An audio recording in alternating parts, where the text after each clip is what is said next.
నమస్తే, welcome to Vishwam TV. నేను మీ journalist Uday. So ఇవాళ స్వర్గీయ డాక్టర్ నందమూరి తారక రామారావు గారి 103వ జయంతి. సో ఆయన జయంతి వేడుకలను తెలంగాణ రాష్ట్ర ప్రభుత్వం అత్యంత ప్రతిష్టాత్మకంగా తీసుకుందని చెప్పుకోవచ్చు. సో ప్రజెంట్ మనము మైత్రివనం సర్కిల్ దగ్గర ఉన్నాము.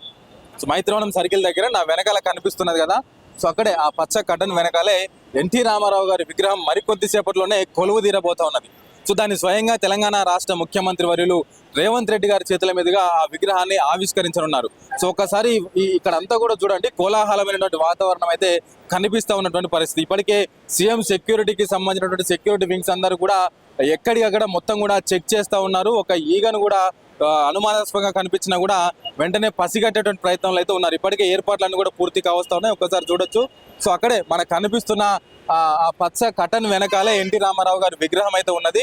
సో ఆ విగ్రహాన్ని ఇవాళ సాయంత్రం 7 గంటలకు ముఖ్యమంత్రి రేవంత్ రెడ్డి ఆవిష్కరించబోతున్నారు. సో దానికి సంబంధించి రాష్ట్ర ప్రభుత్వం అయితే ప్రతిష్టాత్మకంగా తీసుకుంటూనే, సో మరొక పక్క మనం అక్కడి నుంచి కూడా ఒకసారి చూద్దాము.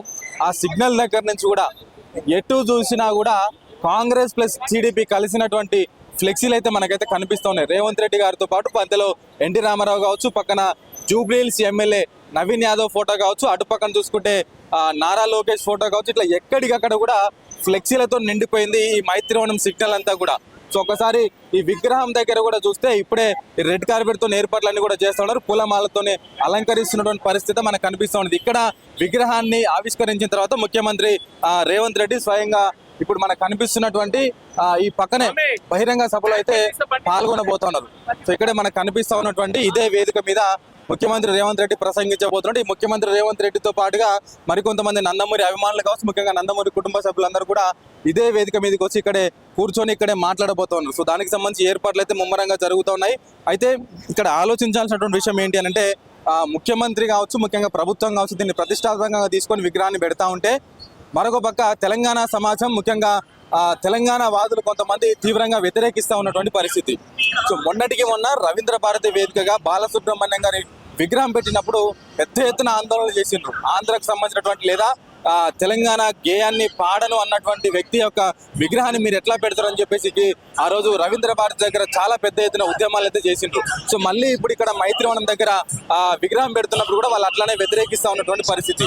ఎన్టీ రామారావు విగ్రహం ఇక్కడ పెట్టాల్సినటువంటి అవసరం ఏంటి అని మాట్లాడుతూనే, గతంలో ఇక్కడ జూబ్లీహిల్స్ లో ఉప ఎన్నిక జరుగుతున్నటువంటి సందర్భంలో ముఖ్యమంత్రి రేవంత్ రెడ్డి కూడా మైత్రివనం సిగ్నల్ దగ్గర ఎన్టీ రామారావు గారి విగ్రహాన్ని ఏర్పాటు చేస్తామని చెప్పేసి స్వయంగా చెప్పినటువంటి రీతిగానే వాళ్ళ విగ్రహ ఆవిష్కరణ కూడా వస్తుండడంతో వాళ్ళందరిలో కూడా తీవ్ర ఆందోళన వ్యక్తమవుతున్నటువంటి పరిస్థితి కనిపిస్తున్నది. ముఖ్యంగా తెలంగాణ వాదుల్లో అసలు ఏం జరుగుతూ ఉన్నది, ఇక్కడ టీడీపీ పరిపాలన జరుగుతూ ఉన్నదా, కాంగ్రెస్ పార్టీ పరిపాలన జరుగుతూ ఉన్నదా, ఏం జరుగుతున్నదో అర్థం కానటువంటి పరిస్థితి మనకు కనిపిస్తూ ఉన్నదంటూ కూడా ఇవాళ అందరూ కూడా చర్చించుకున్నటువంటి పరిస్థితి. సో మరి విగ్రహం ఓపెన్ అయిన తర్వాత మరి తెలంగాణ వాదులు కావచ్చు, తెలంగాణ ఉద్యమకారులు కావచ్చు ఎట్లా స్పందిస్తారు, దీన్ని ఎట్లా స్వాగతిస్తారు అనే దాని మీద కూడా ఇవాళ చూడాల్సిన అంశంగా అయితే కనిపిస్తున్నది. మొత్తానికి అంగరంగ వైభవంగా కొన్ని వందల వేల మంది సమక్షంలో ఇవాళ విగ్రహ ఆవిష్కరణ అయితే జరగబోతున్నది. ఎటు చూసినా కూడా టీడీపీ ఫ్లెక్సీలో మనకు కనిపిస్తున్నది జేహో ఎన్టీఆర్ అని కావచ్చు, ముఖ్యంగా విగ్రహ దాదా Katragadda Ramesh, Jeevan Shetty chit fund private limited అని చెప్పి కావచ్చు, నవీన్ యాదవ్ ఫోటో కావచ్చు, ఇట్లా వీళ్ళందరినీ కూడా ఎక్కడికక్కడ కూడా ఎన్టీ రామారావుతో ఉన్నటువంటి ఫ్లెక్సీలన్నీ కూడా ఏర్పాటు చేసుకొని జూబ్లీహిల్స్ కావచ్చు, అదేవిధంగా అమీర్పేట్ కావచ్చు, మైత్రివనం కావచ్చు, ఇదంతా ఇక్కడ ఉన్నటువంటి సెటిలర్లు ఎవరైతే ఉన్నారో వాళ్ళందరూ కూడా కలిసి ఏర్పాటు చేసినటువంటి విగ్రహంగా కూడా ఇక్కడ వాళ్ళు చెప్తా ఉన్నటువంటి పరిస్థితి. మొత్తానికి ఏది ఏమైనా కూడా తెలంగాణలో మాజీ ముఖ్యమంత్రి ఎన్టీ రామారావు గారి విగ్రహం ఎట్లాగైతే పెడతా ఉన్నారో, అట్ ద సేమ్ టైం ఆంధ్రాలో కూడా ఇక్కడ ఉమ్మడి ఆంధ్రప్రదేశ్ లో ముఖ్యమంత్రిగా పనిచేసినటువంటి వాళ్ళ ఫోటోలు కూడా అక్కడ ఉండాలి అనేటువంటి ప్రధాన డిమాండ్ కూడా వాళ్ళ తెర మీదకి వస్తూ ఉన్నటువంటి పరిస్థితి. చూద్దాం మరి ఏం జరుగుతుందో, ఈ విగ్రహం పెట్టిన తర్వాత ఎట్లా స్పందిస్తారు తెలంగాణ వాదులు కావచ్చు, తెలంగాణ ఉద్యమకారులు కావచ్చు, సో ముఖ్యంగా బీఆర్ఎస్ కావచ్చు, అదేవిధంగా కొన్ని పార్టీలు కావచ్చు, ప్రతిపక్ష పార్టీలు కావచ్చు, ఎట్లా స్పందిస్తారు, ఈ విగ్రహం మీద వాళ్ళు ఏం మాట్లాడతారు అనేది కూడా రాబోయే రోజుల్లో చూడాల్సిన అంశంగా అయితే కనిపిస్తూ ఉన్నది. కెమెరామెన్ ప్రవీణ్తో ఉదయ్, విశ్వం టీవీ, మైత్రివనం సిగ్నల్, హైదరాబాద్.